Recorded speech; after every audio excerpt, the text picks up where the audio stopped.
If someone would have told me back in 2015 that there would be a science fiction film that I'd enjoy more than the new Star Wars sequel, I would have looked at them like they just told me they were selling Thanksgiving turkeys on the moons of Uranus.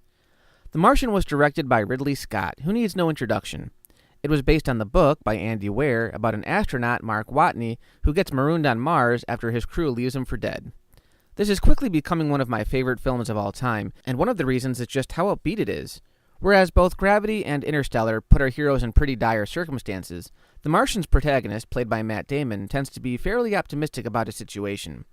The whole time he's on the planet, he's joking around and giving these engaging science lessons, all the while trying to solve these seemingly impossible problems. In fact, some media outlets were going as far as to call it a flat-out comedy, which it isn't, not in my mind. There's still a fair amount of drama, and at times, this one can be just as emotional as the last two films. The beginning in particular is devastating when Watney wakes up and realizes for the first time that his crewmates abandoned him. After he patches himself up, we start to see him go into full panic mode. After all, Mars is an uninhabitable, hostile planet where nothing grows. He has a finite food supply and no apparent way to contact NASA back home to let him know he's still alive. And even if NASA were to discover that they left him behind, would they really sacrifice all their resources just to bring home one astronaut? That's the question the film keeps asking us. Does the good of the one outweigh the good of the many? According to this film, it does. I loved how not only NASA, but the whole world gives their support in getting Watney home safely. People tend to be very cynical about their governments, and it was interesting to watch this film and see the care that everyone takes in concocting this elaborate plan that has a very small success rate. The whole time I felt like I was actually one of the civilians, rooting for Mark as I was being relayed the information from NASA headquarters, as if this was actually happening in real time. That's another thing about this movie. I had to research the plot just to make sure this wasn't based on true events because it's presented that way. This one is probably the most authentic of the three films.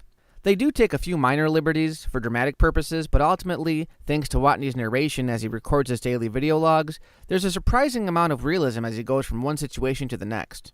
The soundtrack here was composed by none other than Harry Gregson Williams, who also did the music for The Rock, Shrek, and several of the Metal Gear Solid games. The score is almost as brilliant as Hans Zimmer's music for Interstellar, although it's not quite as heavy-handed. No, here it's more uplifting and hopeful. This is also the only movie in this trilogy that uses actual music with lyrics, and Watney actually references it several times in order to push the humor even further. Both the soundtrack and the score give it an added level of character, fully enhancing the mood and giving it a satisfying emotional thrust. Again, it isn't perfect, although honestly, no movie is. To be fair, I didn't care for the Iron Man portion of the third act. If you've seen the movie, you know what I'm referring to. I was fine with Watney going through with it, but it looked too cartoony in an otherwise realistic movie.